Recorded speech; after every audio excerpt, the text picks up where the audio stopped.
Hi, it's Jacob again. In this video, we're going to be going over op2 and op3 of the engine blocks. If you haven't already, please go back and watch op1 of the engine blocks. In this video, we'll be going over the setup and the tool pass of it, and at the end of the video, I'll be going over challenges I had that when making the engine blocks, and that just problems I ran into and how I resolved those problems. And then throughout the video, I'll be making little commentaries about how I improved some tool pass and everything around it. So let's get started. To start off with, we're going to take tool 4, which is a 3/8 3 flute end mill, and we're going to deck off the top hat left from what we were using to hold on in the Raptor fixture in the 4th axis.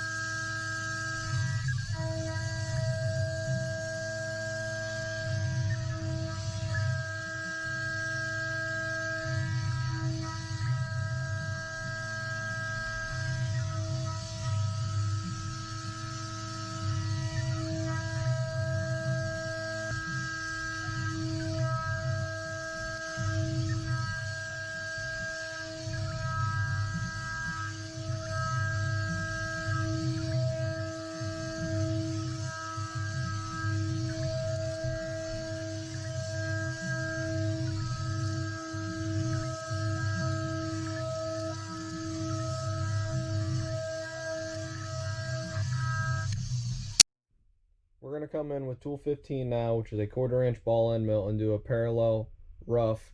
I'm doing multiple step downs because when I did full depth, it would squawk as it went down into some of the deeper parts. So doing multiple passes just helps it be more reliable and the part not move.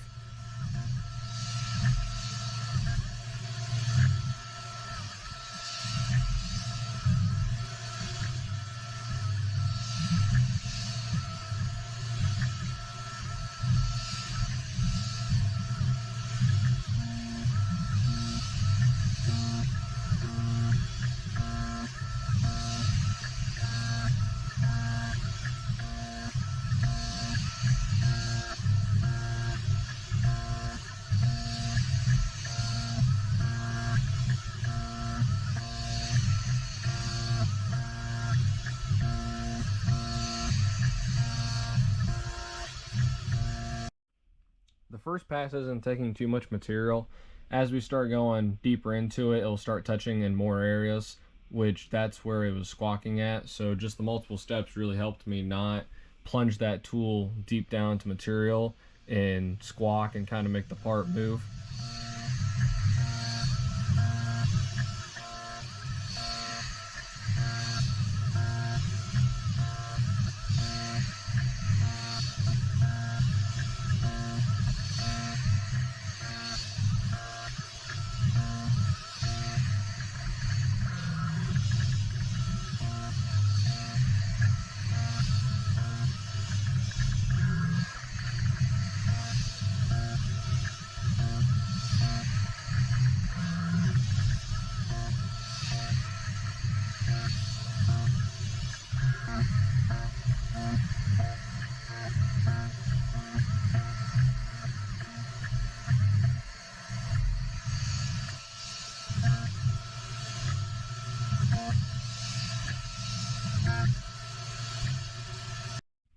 As you'll see later on in the video for op3, I sped up some of the tools for the RPM and also the inch per tooth.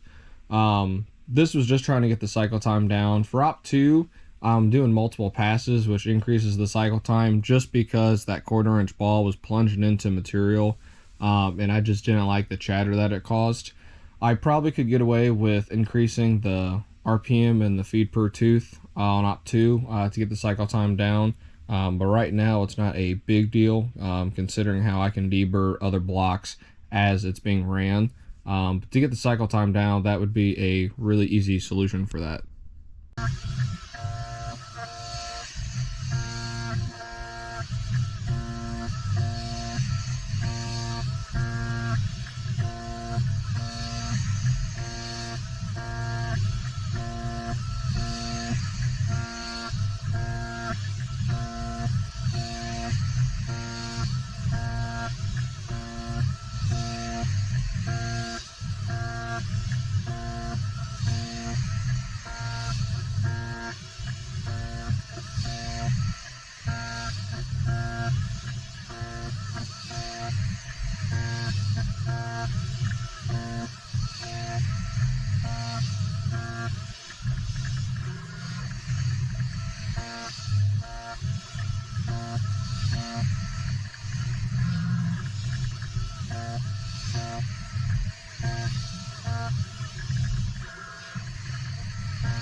holding on to the part was actually pretty easy, considering how the block was flat and so was the top. So I was able just to orientate it in the vise the way I wanted, set it down, and the front part of the engine block is sitting on the base of the vise, and then I just have a part stop on the edge, which I'll show you guys later on how I did that. So I can flip it to the other side and basically use the same set of a fit sitting on the bottom of the vise. And the work coordinates are exactly the same because I'm not changing anywhere that I'm locating off of. I'm just changing the orientation of it. So I just had to set one work coordinate and I used it for both.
As you see, the deeper and deeper we go, more details coming out. So it goes from really a flat object to something that's three-dimensional and actually is starting to look like the rear end of an engine block.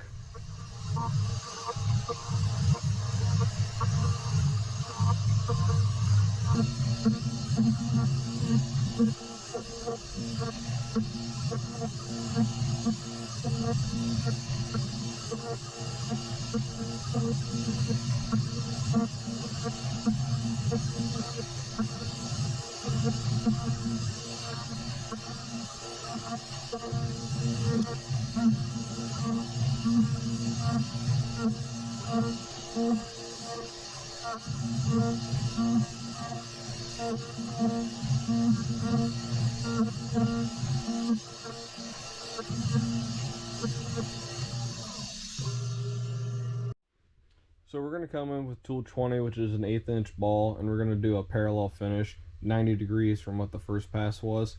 This one's going to go a lot faster. I'm doing it one shot. I'm only doing 5 thou depth, 10 thou step over, so it's going to go pretty quick. And it really just kind of helps smooth out the lines and really bring the detail into the back side of the block.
If I wanted to add a really cool pattern to the back, I could do a parallel finish at a 45 and then do a second pass 90 degrees from that. That'll kind of give it a crosshatch look, which some people really like. For this, I really just wanted to do plain simple, so I just did a normal parallel up and down.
To add some extra detail, we're going to come in with a #1 center drill and poke the bolt holes in the back. This is where like the transmission bell housing would bolt to the engine block. This is just purely to add more detail to the block and make it something more special.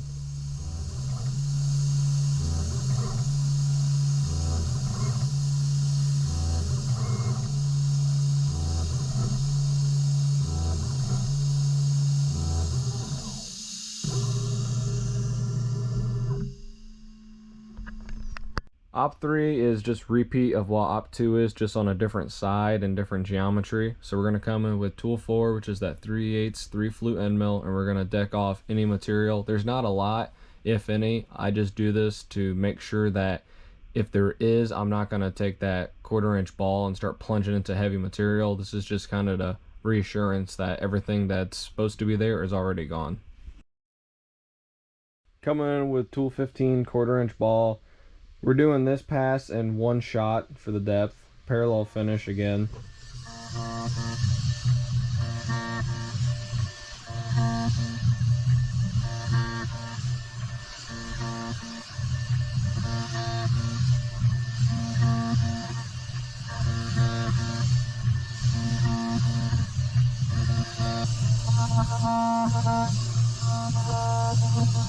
Reason why I chose to do this one in one shot is there's not a lot of deep cavities, so when I was running it, I did not have a lot of squawking as the tool rolled down to some of the material.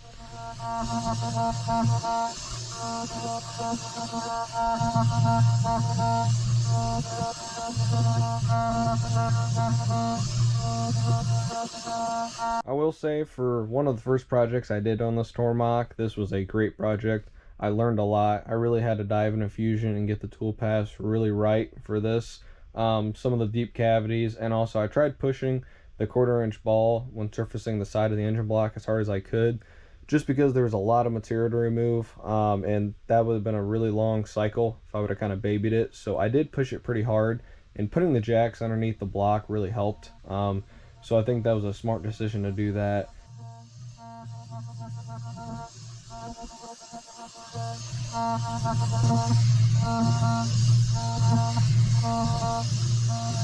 Between op2 and 3, on op3 I increased tool 15 and tool 20, which is the 1/4-inch ball and the 1/8-inch ball RPM and the feed per tooth, which gave me a faster feed rate, which lowered my cycle time. So I will be adding what I did to op3 to op2 to make that cycle time lower.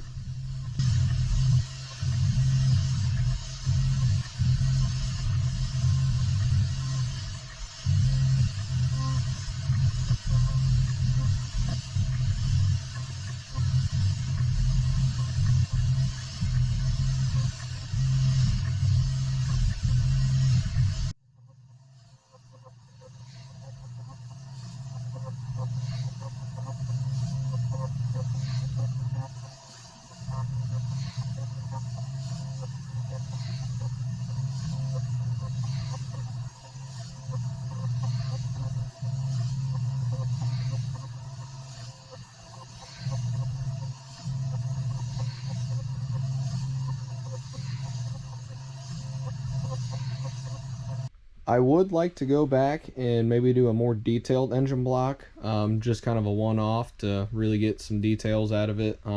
This is kind of just a generic looking block, but it was also, I wanted to make something that I could run underneath 2 hours, detailed, something that people liked, and people really do like them.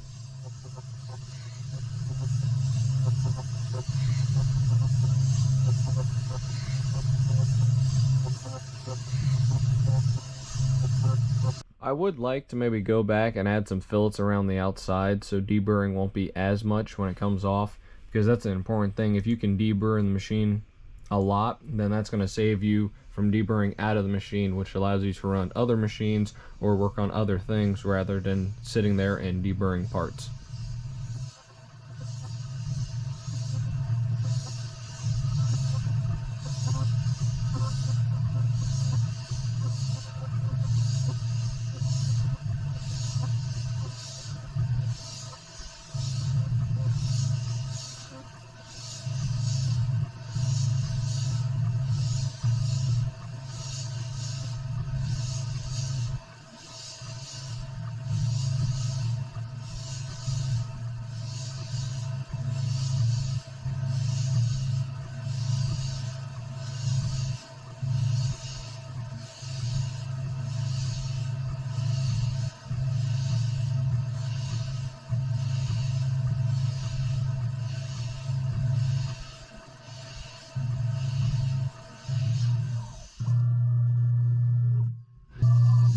Coming back in with that center drill again, just adding more detail to the front of the block. Front of the block looks pretty sick, I will say. I liked how it came out.